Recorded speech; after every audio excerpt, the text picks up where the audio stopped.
Oh, well, it's always great to win, obviously. I thought the defense played outstanding most of the night, which was great to see. And, we finally got some things going there late on offense, which was a positive. Savon made a huge play in the football game again. And the rest of the other 10 kids on the field did a tremendous job in that situation also. So it's a great victory. We need to keep the role in the conference alive, so we were able to get that done. And, I thought the kids handled the bye week well and came back and were ready to play. And, we got the victory. You guys really controlled the field position battle there in the first half. How big of a deal did that help the team gain some confidence as the first half progressed? Well, I think it was, the way the defense was playing, that was huge to, for the most part, keep them in longer fields. They got that first drive on us. They caught a couple nice balls. Kids did a nice job throwing it and catching it. But you're right, for the most part, we were able to control some field position, which was good, keep them on a long part of the field. So it's always big. Field position is a big part of the football game. It's hard for offenses to score touchdowns unless you give up big plays or short fields. And if they have to go, 12 or 15 plays down the field, that's not easy to do. And so we were able to. It was beneficial for sure. Scarver set the Aggies record for kickoff returns for touchdown. What makes him so prolific, I guess, at that? Well, unbelievable natural instincts. He does a tremendous job of, it may seem like it's not a big deal, but catching that ball and moving forward when you're catching that ball is such a big part of being a great kickoff returner. He has 10 other guys that believe in him, that are out there on that field, that know if they get their block, there's a really good chance that some good things are going to happen. And, it becomes contagious. But he has just such a natural skill set to see the field as it's setting up in front of him. He has tremendous speed, unbelievable athletic ability, God-given ability. He's special at kickoff returns. And, every time you can catch it, you better watch out. But I think the other guys deserve some credit also for making it so important for them to work every day in practice, and just knowing that they got a big hitter behind him if they can just give him a crack. But it's awesome to watch him hit those things. It's like he's 2 gears ahead of everybody else on the field. So kick return touchdown is obviously a huge play no matter where they come, but it feels like the 2 he's had this year come in even more important situations. Is that really big for your team, against Colorado State and tonight? Yeah. The kick return at the time he did. No doubt. All of a sudden it was 3-0, then it was 7-3, and came right back. And from then the defense bowed up and started playing well. But it was big to get that momentum started, and he got the scoring rolling for us. And I would agree at that moment that was a big time play. And they're always big time plays, just like you said. But at that moment it may have just been a little bit bigger. I know Aggie fans were definitely happy to see a handful of guys that were banged up, either during the LSU game or before that. It's midnight. So, it's supposed to be in that regard, how valuable was the bye week to get some of those guys healthy? I think the bye week this time of the year is valuable, without a doubt, and we're always going to take the byes wherever they come. Obviously, we don't control that, but this one was good to get some of those guys healthy and back out on the field. The trainers do a great job, the docs do a great job, the weight room guys do a great job, and we try to practice and manage practice as well as we possibly can to help them recover, but yet still be involved within the game plan when they're coming off those injuries. So it's a team effort, but again, the kids putting in the effort to get into the training room is also a big part of it. But the bye, I would say overall, it came at a good time. Andre Grayson appeared to take a pretty big leap tonight. How much growth have you seen from him starting at the year and nickelback to now? I think he has progressed, like the defense has, and there's still many challenges out there in front of us defensively, but Grace comes to work every single day, and all those experienced DBs that are back there on the back end, those kids, they come in with a mindset to get better. And I think that has a lot to do with Mark. Mark does a great job of coaching those corners and those nickels and giving them the opportunity to be able to work to get better every day.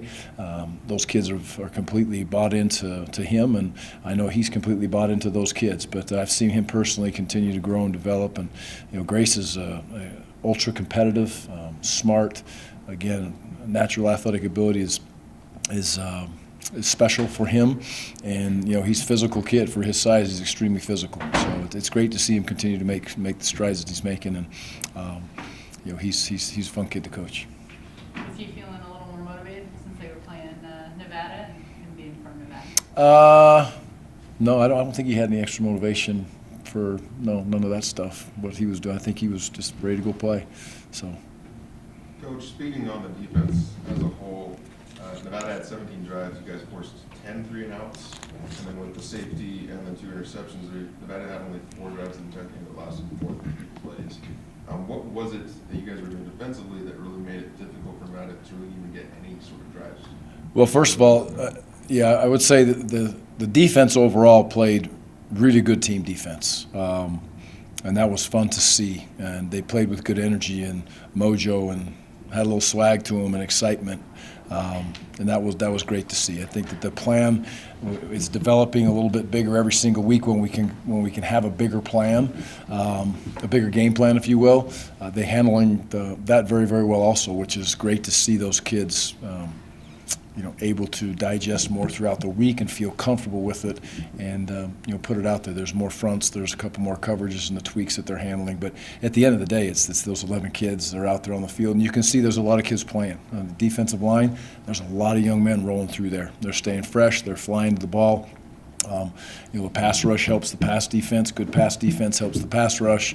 You get a quarterback off his spot, it really helps you continue to grow and develop. And so, and then they stop the run. So it was a great defensive effort by the kids. I thought this defensive staff did a nice job of implementing some new things that we have not shown people to this point this year. But then at the end of the day, it's about the execution of the young men that are out there, and they had a chip on their shoulder tonight, and we needed it. At the end of the day, we needed that chip on the shoulder of the defense tonight to be able to, have an opportunity to be able to win the game. And it's been like that in all 3 of our games, our conference games. They've all been like that. We've had to play very well on defense, and we've got that opportunity. So that'll, maybe that shifts one day and goes on the other side. But I'm proud of the way those kids played tonight for sure. You mentioned the defensive line. It seemed like you almost were platooning them like in hockey, where you had 4 guys go in, 4 guys out. What makes them so comfortable playing the various groupings that you guys have in play? Well, the awesome thing is they're unselfish, right? So they're not counting their reps; they're making the reps count when they're out there. And I think that's that's a learned behavior a little bit.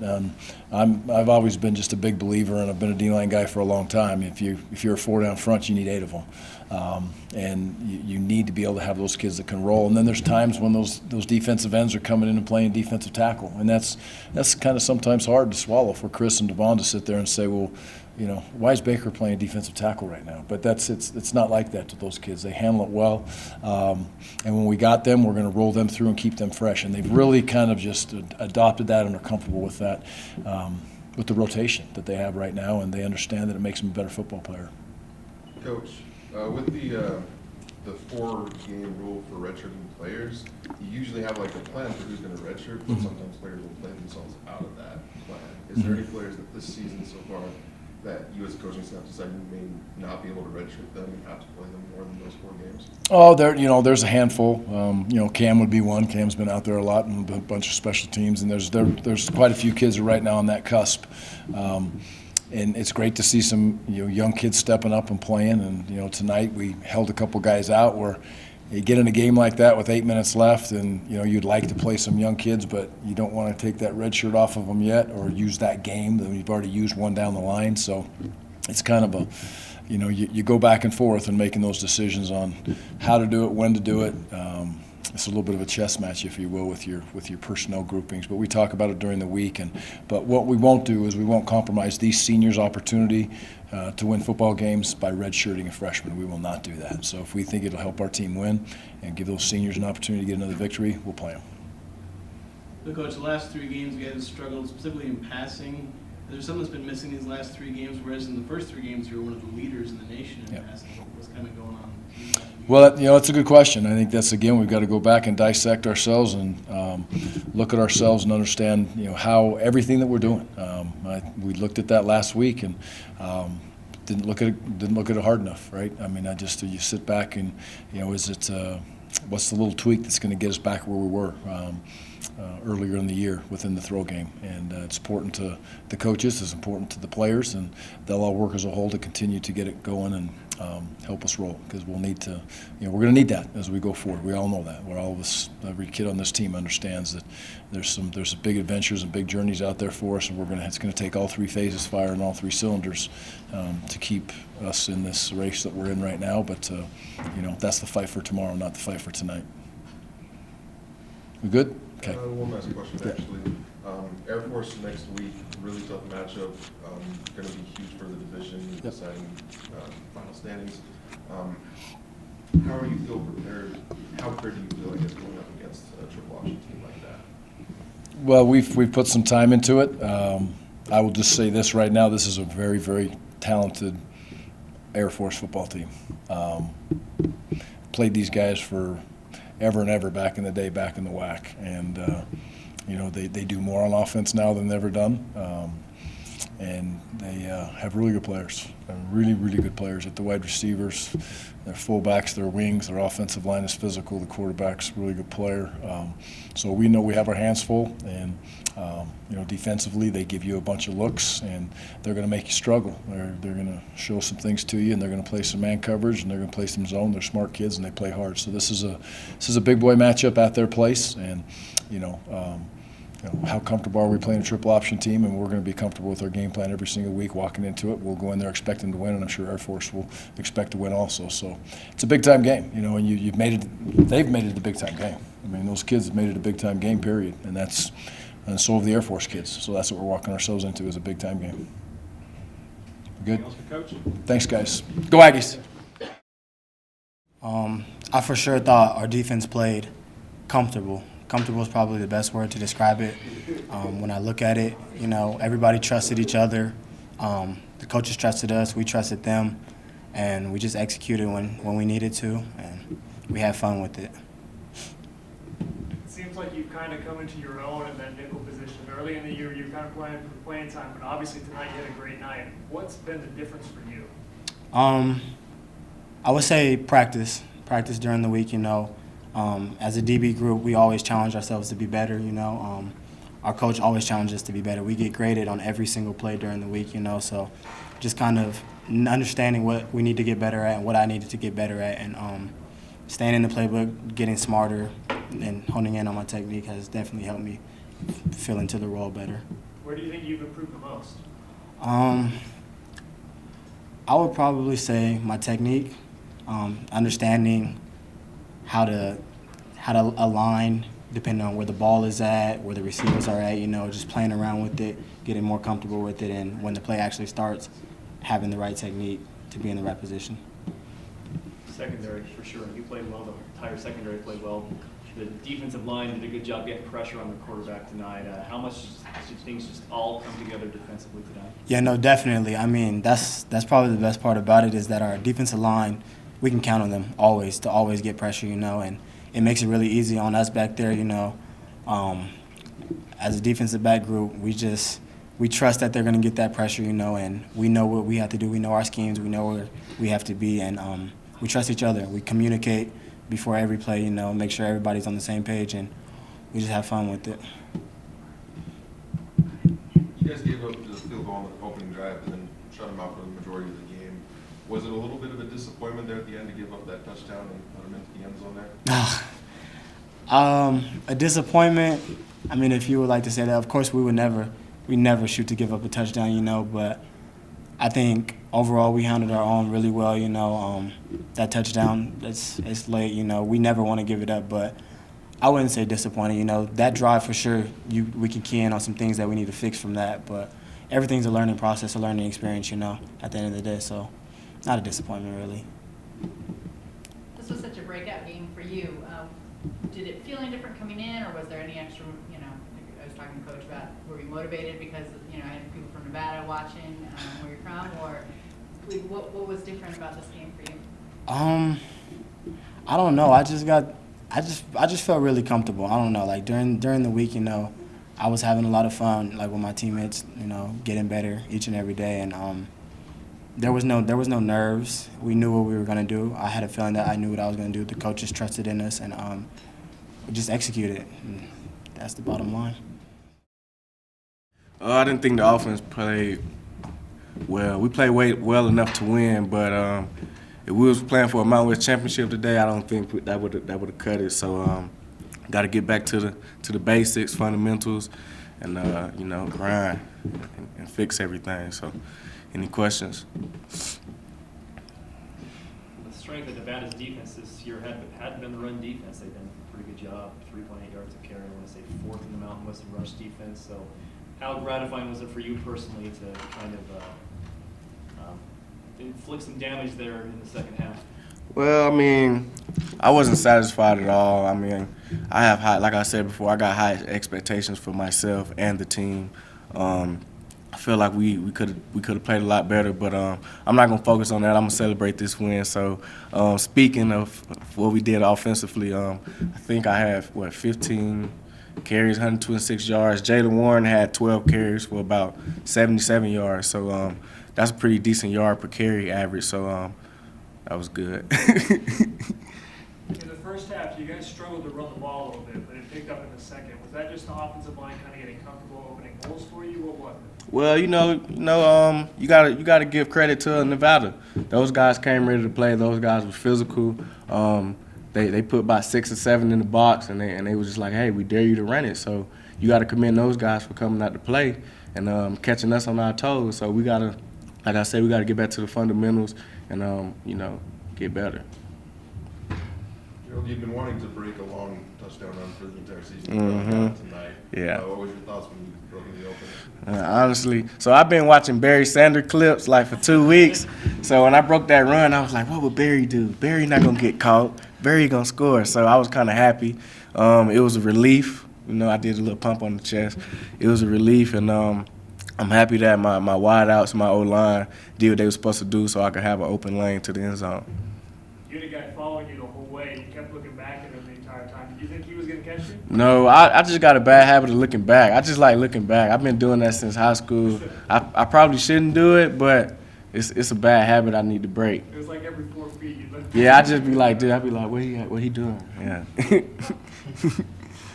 I mean, as an offense, just how much more comfortable do you feel out there when the defense is dialed in like it was tonight? Well, I tell my front seven all the time that those guys are amazing, and I try to pump them up before the game, give them a little false chatter to hype them up. Tell my DBs, hey man, let's do this, man.